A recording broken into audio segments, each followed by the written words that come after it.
ఆ ఛానల్కి స్వాగతం. చూస్తున్న వీక్షకులకు ప్రేక్షకులకు ప్రియ కాళ భైరవ భగవద్బంధులకి స్వాగతం పలుకుతూ మమ్మల్ని ఎంతగానో ఆదరిస్తూ ఉండబడినటువంటి ప్రియ సోదర సోదరీమణులకు అందరిపైనను సనాతన ధర్మ సంరక్షకులకు జ్యోతిష్య అభిమానులకు అందరికీ కూడా స్వాగతం పలుకుతూ ద్వాదశ రాశుల్లో గ్రహ గమనాన్ని ఒకసారి వీక్షింపచేద్దాం.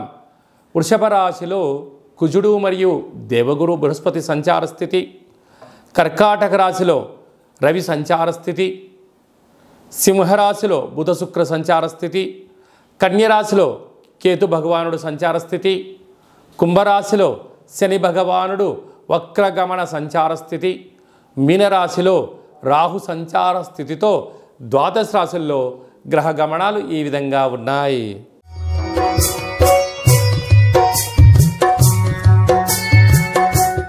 తులారాశి వారు ఆదివారం అమావాస్య పుష్యమి నక్షత్ర సందర్భంగా కాళ అమావాస్య కాళాష్టమి రోజున ఒకవైపు అష్టమంలో కుజుడు గురు సంచార స్థితి దోషంగా సంచారం చేయనప్పుడు ఎలాంటి విధులను పాటించాలో ఈ వీడియోలో సవివరంగా సంపూర్ణంగా తెలుసుకుందాం. తులారాశిలో ఏ నక్షత్రాలు వస్తాయి అనగా చిత్తా నక్షత్రంలోని 3వ పాదం, 4వ పాదం, స్వాతి నక్షత్రంలోని 4 పాదాలు, విశాఖ నక్షత్రంలోని 1, 2, 3 పాదములు కలిపితే తులారాశి అవ్వడం జరుగుతూ ఉంటుంది.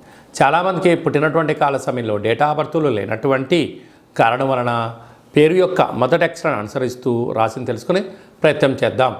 రా, రీ, శ్రీ, రు, రే, రో, తా, తి, తు, తే, తో అక్షరాల వారందరూ కూడా తులారాశి జాతకులు.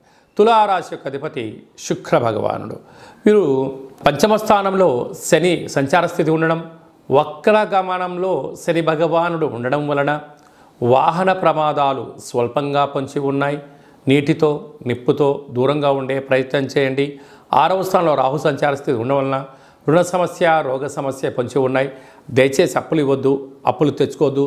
అష్టమ స్థానంలో కుజ భగవానుడు సంచారం చేయడం వలన కుజదోష ప్రభావం కారణం వలన మీ జన్మ నక్షత్రం రోజున అమావాస్య అష్టమి తిథి ఎందున దూర ప్రయాణాలు, జల ప్రయాణాలు, దూరంగా ఉండడం, క్రయ విక్రయాలు, లావాదేవీలు, ఓర్పు, సహనం చాలా అవసరం అని చెప్పి మీరు గుర్తు పెట్టుకోగలగాలి.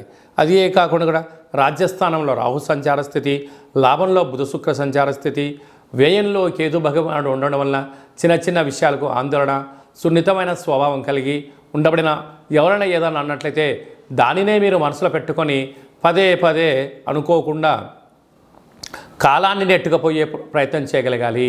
కనుక తెల్ల జిల్లడి యొక్క వృక్షం చుట్టూ ప్రదక్షిణ, దీపము, వీలైతే ఆ యొక్క వేరును తెచ్చుకొని మట్టిని బాగా కడిగి సింధూరం బాగా పూసుకొని పూజామందిరంలో ఉంచుకొని తంత్ర వరసిద్ధి తాంత్రిక కాళభైరవ హోమ కార్యక్రమాన్ని చేసి ఇంట్లో పెట్టుకున్నట్లయితే అద్భుతమైనటువంటి మీరు రాబోయే 7 తరాల వారికి ఆనంద సిద్ధి, ఆరోగ్య సిద్ధి, ఐశ్వర్య సిద్ధి, కనక సిద్ధి, అమృత సిద్ధి అనేటువంటి అనేక రకాల సిద్ధులు మీకు సొంతమై తులారాశి వారికి ఎనలేనటువంటి ధనం, ఐశ్వర్యం మీ సొంతం కాబోతుంది.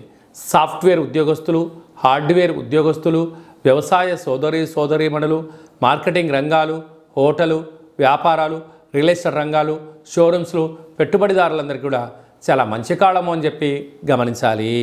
ఈ వీడియో మీకు నచ్చినట్టయితే లైక్ చేయండి, షేర్ చేయండి, మా ఛానల్ని సబ్స్క్రైబ్ చేసుకోండి.